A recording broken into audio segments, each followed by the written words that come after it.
कि आप भी बहुत परेशान हैं, बच्चों की उम्र निकली जा रही है लेकिन शादी नहीं हो रही, रिश्ते आते हैं, बात चलती है लेकिन बात पूरी नहीं होती, बात खत्म हो जाती है।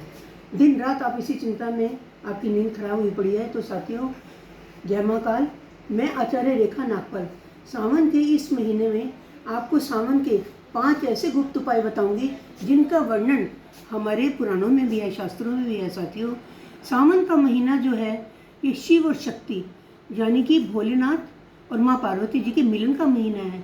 इस महीने में विवाह के उपाय अगर पूर्ण श्रद्धा और भक्ति भाव के साथ किए जाएं तो पूर्ण लाभ मिलता है। पहला उपाय बताएंगे साथियों, ये लड़का लड़की दोनों कर सकते हैं। स्टील का लोटा लेना है, घर से ही लेके जाएंगे आप ये सारा सामान। इसमें कच्चा दूध डालना है और प्योर शुद्ध केसर डालना है और मंदिर में जाके शिवलिंग का अभिषेक करना है। मंत्र बोलना है ओम नमः शिवाय।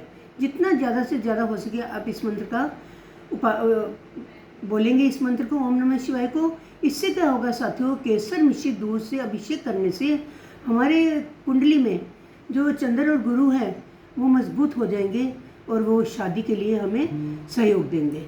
दूसरी बात करते हैं साथियों, हम माता रानी को सुहाग का सामान चढ़ाना है।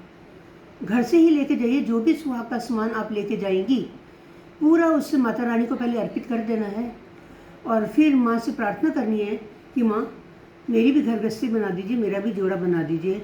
माता रानी को श्रद्धा भाव से वो सामान अर्पित कर दिया। फिर उसके बाद गुप्त उपाय बता रही हूँ साथियों, उसी मेहंदी को जो आपने माता रानी को अर्पित की है थोड़ी सी अपने हाथ में लगानी है, वहीं छोड़ देनी है।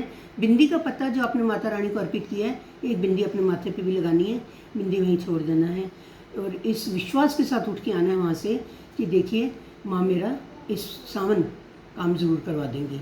तीसरा उपाय है साथियों गठबंधन का उपाय, शिव और पार्वती जी का गठबंधन। एक नया कलावा लेके जाना है मंदिर में, शिवलिंग और माँ पार्वती का कलावे से 7 बार अभिषेक करना है। गांठ मारनी बहुत ज़रूरी है साथियों। इससे क्या होगा, हम माता रानी का गठबंधन करवाते हैं, माता रानी हमारे भी गठबंधन के बारे में हमें जोर लगा देती है और हमारी शादी के रास्ते खुलते हैं, जो रुकावटें आ रही थी वो दूर होती हैं।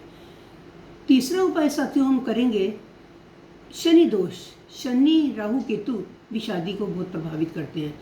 अगर 7वें घर में है तो इससे 7वां घर हमारा शादी का घर होता है साथियों। शादी में अनवांटेड डिले होता है, बेवजह की देरी होती चली जाती है। एक मिट्टी का कटोरा लीजिए या तांबे का लोटा लीजिए, उसमें ऊपर तक सरसों का तेल डालना है, उसके बाद उसमें काले तिल डालने हैं और 7 लौंग फूल वाले, खंडित नहीं होने चाहिए, डालने हैं।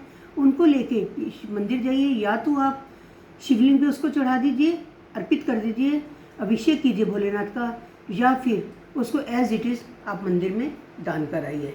इससे क्या होगा, आपकी शनि अगर कुंडली में ढैया है, 7.5 है, शनि दोष है, वो शांत होगा, राहु केतु शांत होंगे, शादी के रास्ते खुलेंगे।